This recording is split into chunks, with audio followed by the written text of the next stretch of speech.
Bienvenidos a todos y a todas a esta actividad de Aprender Cooperando, en la cual vamos a hablar de las bases y los principios de la metodología del aprendizaje cooperativo. Desde diferentes puntos de vista y desde diferentes autores intentaremos establecer una base sólida para que podamos implementar esta metodología en nuestras aulas. Hoy en día tenemos un sistema educativo que hemos heredado de otro tipo de sociedad. Es evidente que la sociedad ha cambiado, además a un ritmo vertiginoso, y por tanto ese sistema educativo se nos ha quedado en cierto modo obsoleto. La educación tiene una nueva necesidad. Necesitamos cambiar la finalidad de la educación, es decir, pasar a potenciar las facultades que los alumnos y alumnas poseen, no tanto centrarnos en la transmisión pura y dura de contenidos. Es decir, lo que tenemos que hacer es pasar a un paradigma de la acción. Dentro de los objetivos que se enmarcan en la educación, vamos a seguir persiguiendo los que se venían persiguiendo. Por una parte, trabajaremos la alfabetización, obviamente necesaria para desarrollar capacidades y habilidades en cualquier alumno y alumna para que sea un ciudadano del futuro. Por otra parte, es necesario que trabajemos su desarrollo integral, haciéndolo de diversas formas, con diferentes metodologías, para poder abordar todos los aspectos, tanto cognitivos como a nivel psicológico, como a nivel afectivo y motriz que tienen nuestros alumnos. Es necesario que todo esto lo hagamos en vistas a esa vida futura que van a tener nuestros alumnos y alumnas. Es decir, nuestro objetivo como maestros, maestras, como profesores o profesoras es preparar a esas personas que vienen a nuestras aulas para que sean personas del futuro. Dentro de que sean personas del futuro, evidentemente necesitaremos prepararles también para acceder a esos estudios superiores. Y cómo no, lo que necesitamos trabajar como maestros y maestras es la motivación de nuestros alumnos y alumnas. La motivación es el motor del aprendizaje. Sin motivación, el aprendizaje se dificulta en un porcentaje muy alto. Todo esto, ¿cómo lo vamos a hacer? Por una parte, tenemos el decreto como eje articulador. Evidentemente, el decreto, en función de dónde estemos, se adaptará a unas circunstancias o a otras. Por otra parte, tenemos las llamadas competencias, incluso las inteligencias múltiples. A eso se le unen todas las cosas que ya hacíamos como maestros y maestras y que siguen siendo útiles, y nuevas herramientas y recursos que están saliendo hoy en día. Dentro de esas nuevas herramientas y recursos que están aflorando dentro del mundo educativo, tenemos las nuevas metodologías. ¿Qué va a hacer, por tanto, el docente frente a este cambio? El docente, en principio, lo que tiene que hacer es no tener miedo, no preocuparse. No van a desaparecer del aula, no van a desvalorizarse, es más, van a revalorizarse, van a convertirse en guías del aprendizaje de los alumnos. Su rol, por tanto, va a cambiar, pero va a cambiar en un aspecto positivo. El docente, evidentemente, frente a este cambio, lo que tendrá que adoptar es una postura de aprendizaje. No solo los alumnos van a tener que aprender sus contenidos y estas nuevas metodologías, sino que los propios docentes tenemos que aprender a manejarnos dentro de este nuevo paradigma. Pero sobre todo, para tener éxito en la utilización de las nuevas metodologías, lo básico es tener sentido común.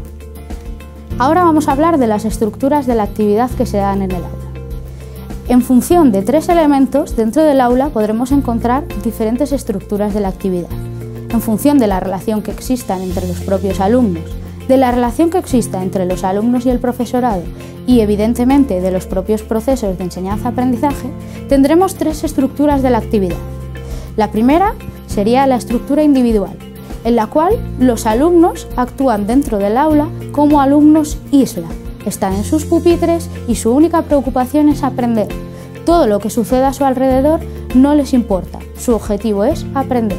Lo que los compañeros realicen, lo que los compañeros logren, no les influye. Por tanto, no hay ni una competencia ni una cooperación. Esta quizás es la estructura de la actividad más extendida dentro de nuestras aulas. Existen momentos en los que esa estructura de la actividad individual adquiere otros matices, dando lugar a otro tipo de estructura. Sería la estructura competitiva, en la cual seguimos teniendo niños isla en lo referente a que ellos se preocupan de su aprendizaje, pero ahora sí les importa lo que sucede a su alrededor. Que yo aprenda significa que mi compañero no va a aprender. Yo tengo que ser el mejor, yo tengo que ser el más rápido. Estas situaciones no pensemos que no suceden en el aula, suceden más a menudo de lo que creemos. Pongo un ejemplo básico. Si yo pregunto a mis alumnos cualquier pregunta sobre un tema y ellos rápidamente levantan la mano para darme una respuesta, mis alumnos están compitiendo. No penséis que levantan la mano más rápido porque tienen muchas ganas de responder, ¿no? Levantan la mano muy rápido porque si responden ellos no lo harán los compañeros. ¿Qué es lo que queremos cuando intentamos implementar aprendizaje cooperativo en nuestras aulas? Que aparezca una tercera estructura de la actividad. En este caso lo que buscamos es una estructura de la actividad cooperativa. Desaparecen esos alumnos isla, esos alumnos estanco, para aparecer los grupos. Esos grupos estarán cohesionados, trabajarán todos a una con unos mismos objetivos y ya a nivel individual no buscaremos aprender y lo de los demás nos dará igual, sino que buscaremos aprender nosotros y que nuestros compañeros aprendan. Una alternativa para conseguir ese cambio que buscamos sería trabajar aprendizaje cooperativo. Esta sería una de las alternativas viables para introducir esa tercera estructura de la actividad en nuestras aulas. Por tanto, ¿qué es lo que queremos cambiar? Que esas estructuras que mayoritariamente aparecen, es decir, la individual y la competitiva, la vamos a cambiar por la cooperativa.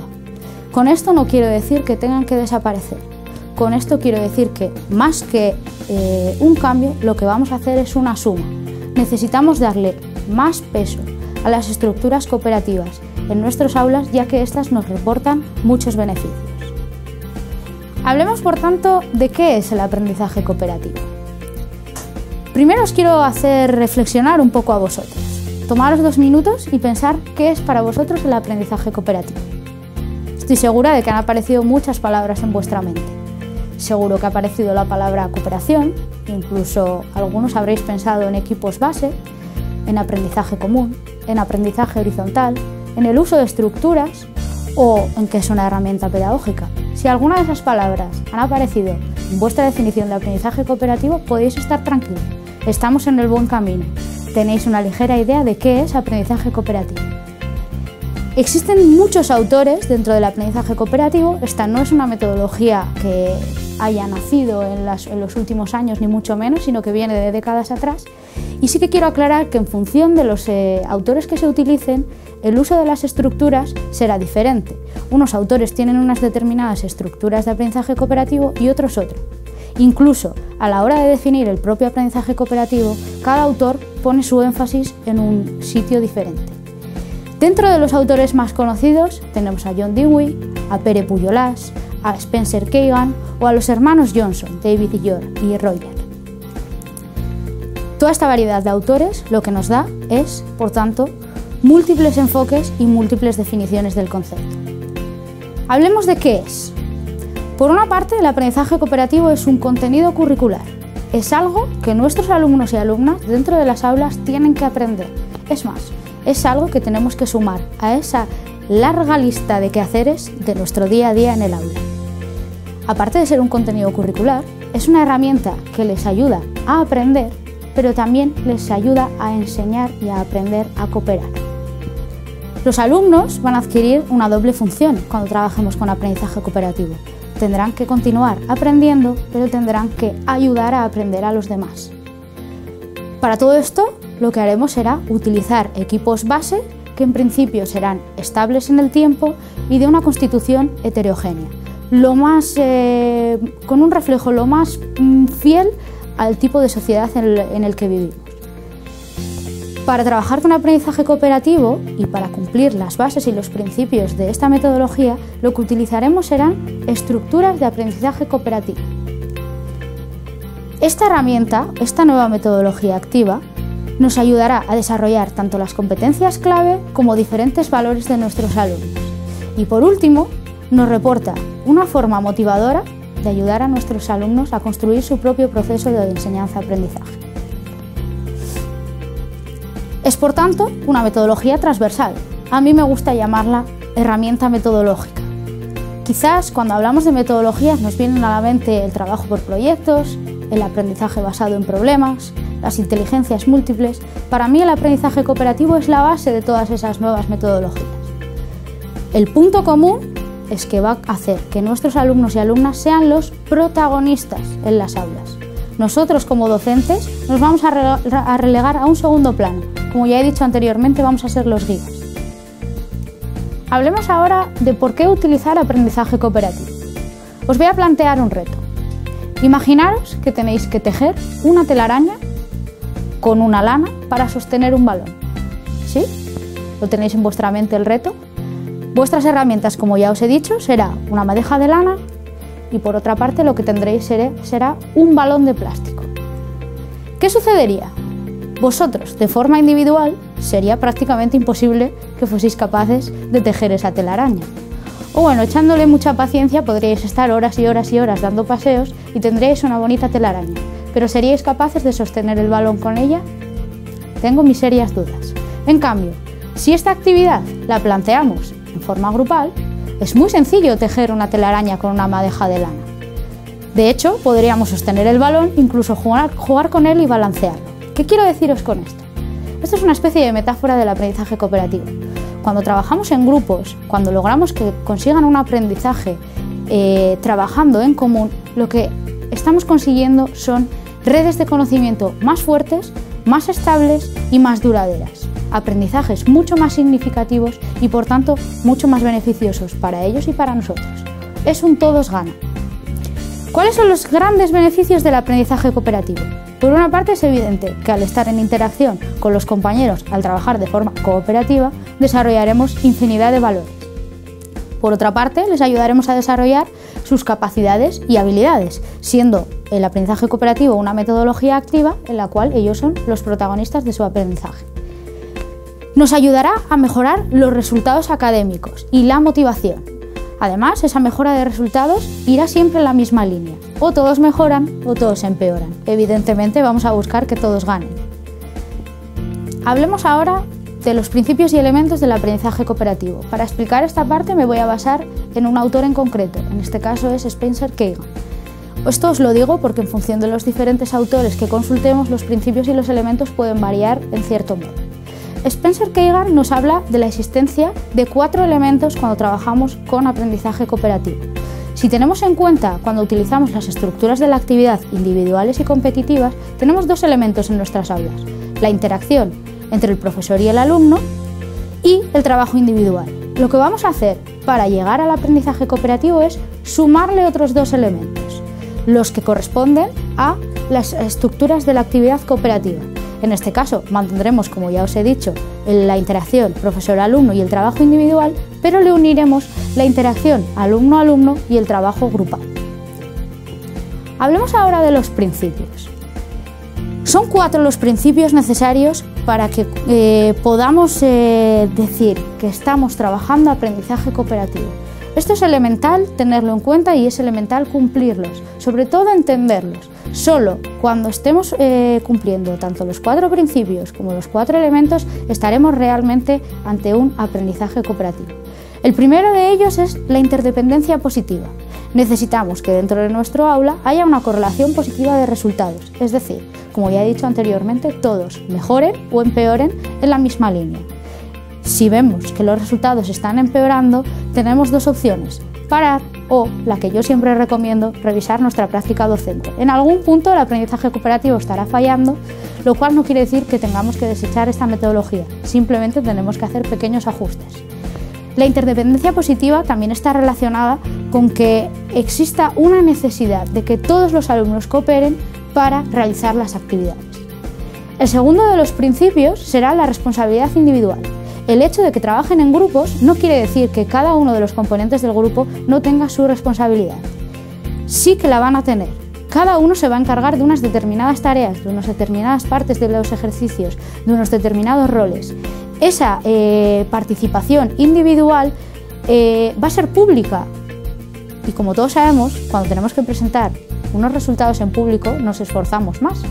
Nadie escribe del mismo modo cuando está escribiendo una nota para su casa o cuando tiene que escribir una nota o una carta que va a enseñarle a otras personas. Evidentemente esto va a suceder en nuestras aulas. Eso es un beneficio para nosotros. Nuestros alumnos se esforzarán más. El tercero de los principios será la participación equitativa. Necesitamos que los roles y la participación sea lo más equitativa posible dentro del trabajo. Para ello nos podremos apoyar en las estructuras de aprendizaje cooperativo, pero tenemos que conseguir que nuestros alumnos tengan las mismas oportunidades de aprendizaje. No podemos caer en el error de agruparlos y que ciertos alumnos en concreto se encarguen de las tareas quedando otros relegados a un segundo plano. En ese caso no estaríamos trabajando en aprendizaje cooperativo. Tenemos que evitar esas situaciones. Y el cuarto de los principios es la interacción simultánea. Este es más fácil comprenderlo con un ejemplo. Imaginaros que tenéis a todos vuestros alumnos, 20 alumnos, y tenéis una hora de clase. Queréis hablar sobre un tema determinado y les vais a dejar hablar de forma individual. Cada uno levantará la mano y ¿qué tendrán? ¿Un tiempo de más o menos 2 minutos? ¿Realmente creéis que esa es una participación suficiente? Que además es una situación real. No lo es. Nuestros alumnos tienen 2 minutos para expresar algo. Es probable que justo su idea la haya dicho el compañero anterior o que incluso al hablar en público se bloqueen. Por tanto, esa situación ni va a ser beneficiosa ni tampoco estamos teniendo demasiado tiempo para que participen. Vamos a darle una vuelta de tuerca. Quiero realizar esa actividad, pero en vez de hacerlo de forma individual, les voy a poner a hablar sobre ese determinado tema en grupos de 4. Podréis estar preguntando a algunos, ya, ¿y yo cómo voy a controlar que estén hablando de ese tema? Es muy fácil. La clave en el aprendizaje cooperativo es pasear. Pasear por vuestras aulas y escucharéis todo lo que dicen vuestros alumnos. De este modo, si están trabajando en grupos de 4, ya hemos aumentado el tiempo de participación y las conversaciones serán mucho más fluidas y mucho más reales. Si queremos irnos al otro extremo, solo tenemos que dejarles que hablen en parejas. De esa hora que queríamos dedicar a hablar sobre un tema, cada uno podría estar participando 30 minutos. Fijaros qué diferencia respecto a hacerlo de forma individual. Rememorando.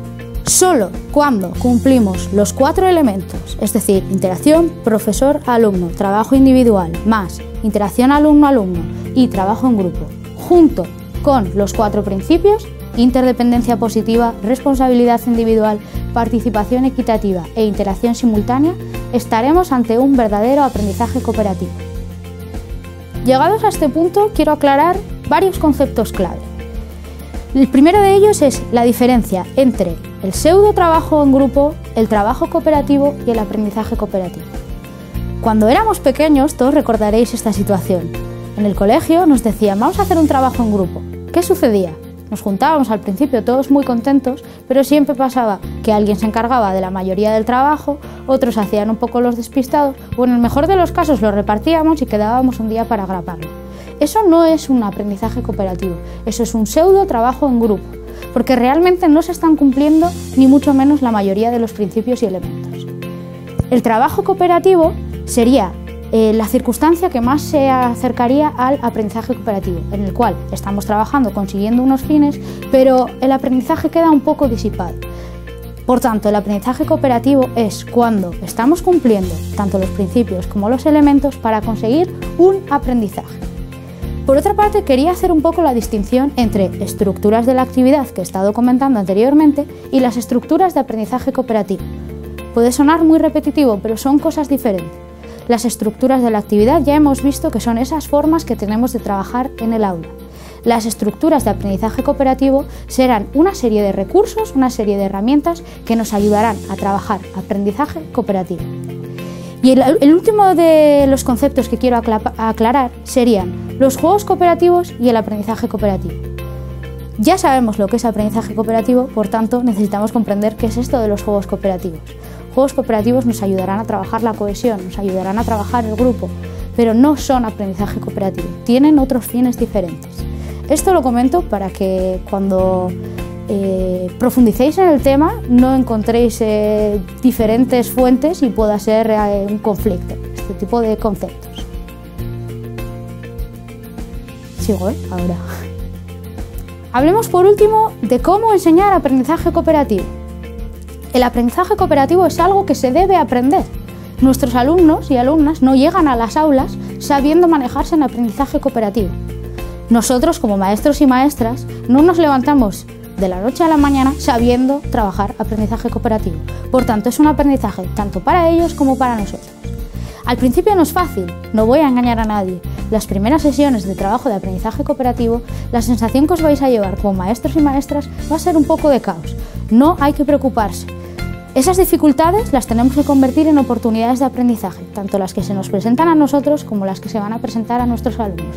Esto nos ayudará también a desmitificar un poco el error. Requiere esfuerzo, requiere paciencia, pero merece la pena.